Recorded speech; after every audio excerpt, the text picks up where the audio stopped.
Ubah Titus Tarwel Khan ubah dari UMDC ke Sora Badru no ilam kaliang persya hapok ke Khasi Hill Autonomous District Council ke HDC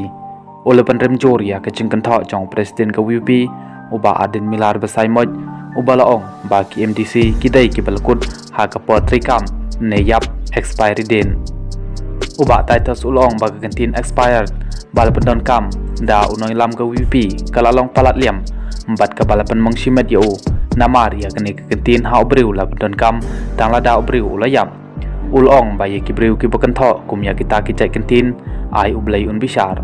shu oba Titus ulong bagi MDC kim dai ki mar ki mata ne ki dawai bala thok tarik empat da obriu ban penapat ba bagi MDC ke layam kadai ke jingkren ke balapalan ha ke wai pat kaliang ki MDC jong ke UDP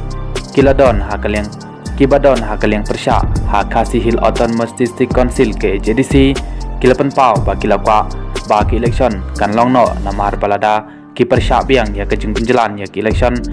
MDC hadin ba kiltip ya ki daw kan long bin shu o noilam kaliang persya ba Titus Tarwel Khan ulong ba naduk kabasdang ka UDP kala persya ya ke jeng penjalan ya ke semua terekam jong ki MDC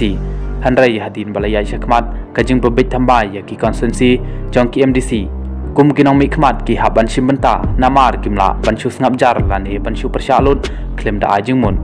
haba kali halor kajing penjalan biang sendri bana ya ke semua terekam jong ki MDC uba Titus ulong ba ulalait banwat jing tip halor kene ke kam tam bala menjur ya ke amendment bills Handrai ulayo jing tip ba ke sarkar ke haban pengkre ya ki election ban simpor pat kumba ar haduk lai banai ulong ba kum kinong mikmat bat MDC kila kwa no ban pelong ya ki election MDC Handrai namar pa kila tip ya ki daw kim ya hab bandang ya persya